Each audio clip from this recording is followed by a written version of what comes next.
Here is my Quran. It is printed in English and Arabic, so it's a completely legit official Quran. I have bookmarked several passages, and the passages I've bookmarked with bacon, because raw bacon makes the best Quranic bookmark. I'm just going to go through these in order from front to back and read them off, and then once I've read them off, I will tear the page out of the Quran, put it in my fire bowl, and ignite it here. First one, you might want to jot these down. Surah 2, verse 191. And fight the infidels wherever you find them, and expel them from the place they had turned you out from. Evil, evil, garbage. And it goes, and up in flames. Go back to hell where you came from. And I'll discard my bacon bookmark here.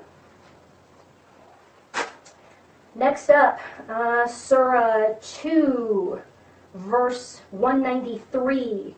Fight them till idolatry comes to an end and the law of Allah prevails. Evil. Pulling that out. Garbage. On fire.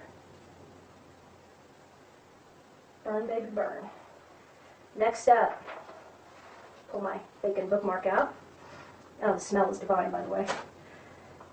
Alright, we are in Surah 4, verse 24. Also forbidden are married women, unless they are captives of war. Such is the decree of Allah. What this is talking about is who a man can or cannot have sex with. So what this is doing is it is ratifying the rape of women captured in jihad. Let me read it again. This is Surah 4:24. Also forbidden are married women unless they are captives of war. Such is the decree of Allah. Well, Allah is an evil son of a bitch, so he can go to hell. Next up is also within 4:24. Then give those of these women you have enjoyed the agreed dower. It will not be sinful if you agree to something else by mutual consent after having settled the dowry. Allah is certainly all-knowing and all-wise. What this verse is doing is it's ratifying prostitution. If a man pays a woman a dower or a dowry, a certain quantity of money, he can have sex with her without obligation. And certainly Allah is all-knowing and all-wise because Allah is an evil son of a bitch. All right, next, on to Surah 4:34. This is talking to a man who one of his many wives will not have sex with him willingly. This is 4:34. As for women you feel are averse, talk to them persuasively. Then leave them alone in bed without molesting them. Then beat them and go to bed with them when they are willing. So this ratifies beating your wife if she won't have sex with you. Evil, evil, evil. And we'll burn this, because that has no place in a civilized society.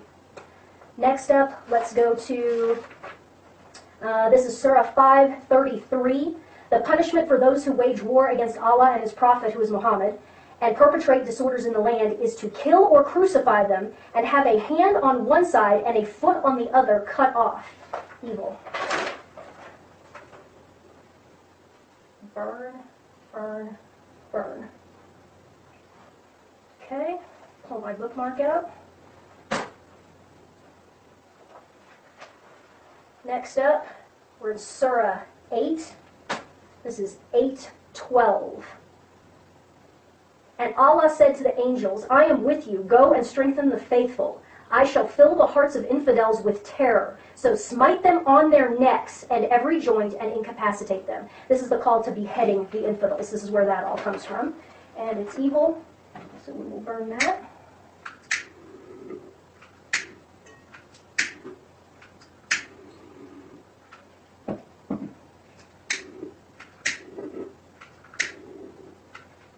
Back to hell where you came from. And let's see, what do we have here next? We have Surah 9. Surah 9, verse 5. This is the big one. But when these months, prohibited for fighting, are over, slay the idolaters wherever you find them, and take them captive or besiege them, and lie in wait for them at every likely place. Next up, still in wonderful Surah 9, verse 29. Fight those people of the book who do not believe. By the way, Judeo-Christians, that's us, people of the book. Fight those people of the book who do not believe in Allah and the last day. Do not prohibit what Allah and his apostle have forbidden, nor accept divine law until all of them pay the jizya tax in submission. Evil. Not paying no freaking tax. Burn, burn, burn. Next up, still in good old Surah 9, verse 80. Whether you plead forgiveness for them or not, Allah will not forgive them, even though you plead 70 times, for they disbelieved in Allah and his apostle, and Allah does not show transgressors the way. Evil.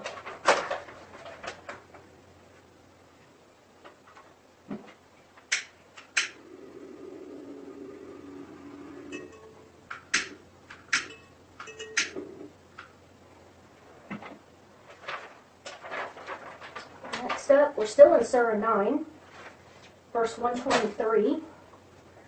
O believers, murder the unbelievers around you, and let them find harshness in you.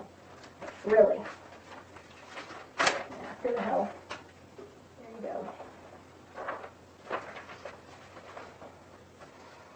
Now we are in Surah 13, verse 42. Surely those who had gone before them did deceive, but Allah is all-deceiving, for he has knowledge of what each does. This is calling God a deceiver and a liar, which implies that really Allah's true identity is Satan. And I think we can all agree to that.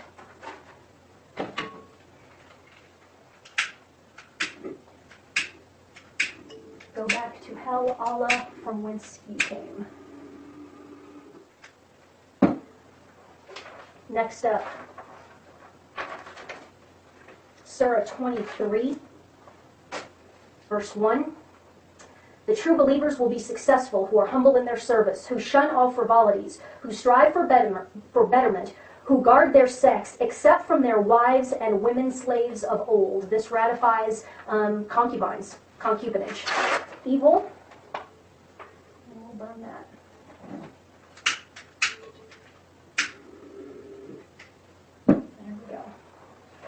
Next up, Surah 47, verse 4. So when you clash with the unbelievers, smite their necks until you overpower them, then hold them in bondage. Yeah, I'd like to see you try.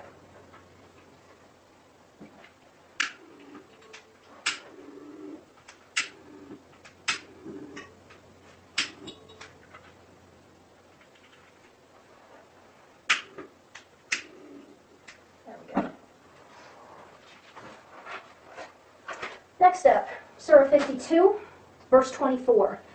This goes to man-boy sex, which is highly prized in Islam. This is again 52:24. And young boys, like pearls within their shells, will go round. There's all kinds of verses about this. It's twisted. And I'll be writing an essay on homosexuality and homosexual pedophilia and heterosexual pedophilia within Islam very, very shortly, because it's a cultural norm.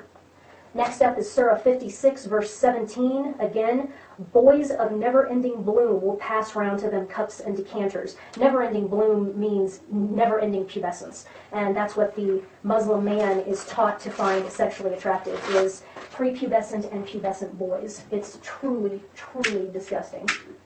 Most men, or most boys in Islamic culture do not escape their childhood without being anally and orally raped by men. And then they, in turn, perpetuate the cycle of sexual abuse. And most men in Islamic cultures are homosexual/homosexual pedophiles.